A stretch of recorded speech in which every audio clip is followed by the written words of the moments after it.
Trixie Messes Up Everything by Sleepy Panda. Chapter 9. Famous is Dumb.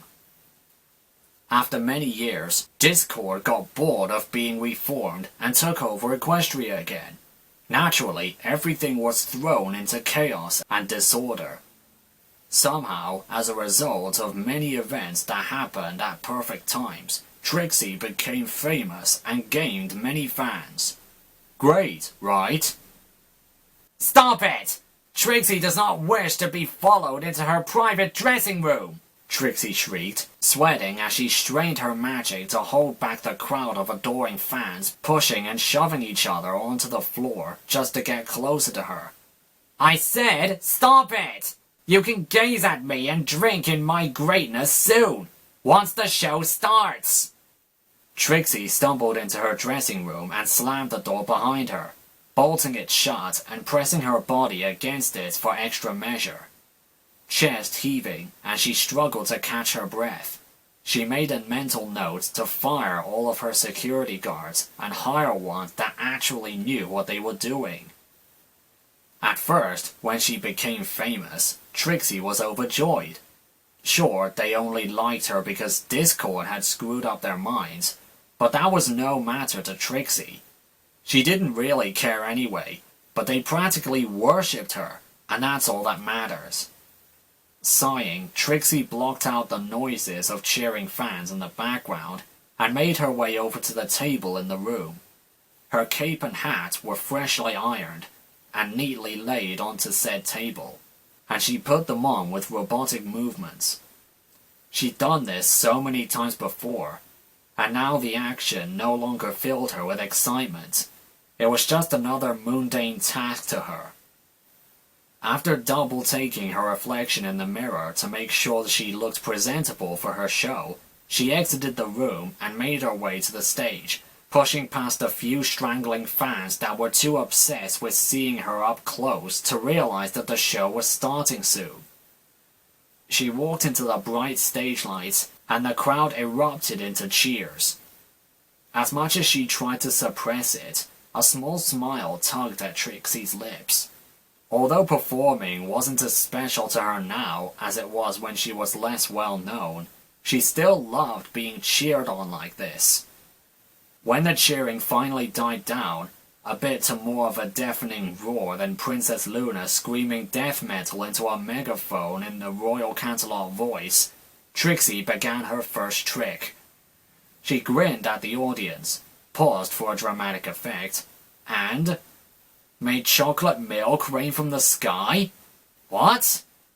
Despite having absolutely no idea what was going on, the crowd went wild at this and shouted all sorts of praises at the great and powerful Trixie, who was looking more like the confused and drenched in chocolate milk Trixie.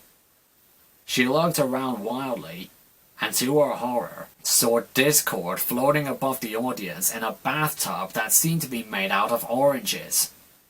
Well now, that is an exciting trick. Would you teach me it sometime, oh great and powerful Trixie? He said. Trixie tried to say something really cool and intelligent, but her jaw just dropped and smashed onto the floor. The crowd erupted into cheers again at this. Oh my, that's no good. You know what? You should get that looked at by a doctor. And just to be on the safe side, no more performing for you, Discord declared, and then he climbed out of his bathtub and started walking away on thin air, a pink towel wrapped around his middle. However, he looked back at the crowd, realizing that they would never let her stop performing. Well, that just won't do, he uttered to himself. He snapped his fingers, and immediately the crowd fell silent. Then they started yelling. What the hell am I doing here? Isn't that a crazy fraud pony? Why do I have a tattoo that says Trixie?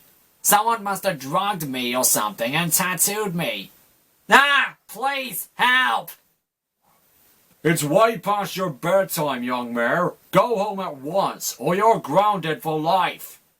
Slowly, the angry crowd disappeared, and every pony left, leaving Trixie all alone. Suddenly, she missed being famous. Chapter 10. The Panda's Pet. Trixie snuggled deeper into her fuzzy blanket, grateful for the warmth it provided. Then the blanket shoved her away with its paw. Trixie's eyes flew open in surprise. What? She stammered. She jumped up and looked around wildly, trying to figure out what was happening. When her eyes finally adjusted to the dim lighting, she found herself in a forest, face to face with a panda. "Yeah!" she yelped, scrambling backwards. The panda tilted its head and blinked quizzically at her. "Yeah!" the panda repeated. "Yeah! Yeah, yeah, yeah, yeah!" "I don't... but... what?"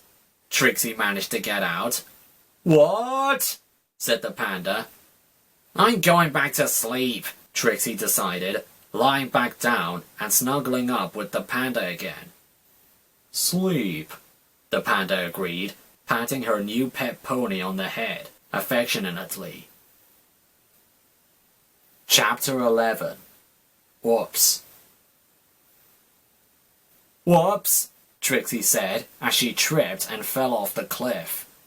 It was a really big cliff. Trixie's hat flew off and blew away to distant lands.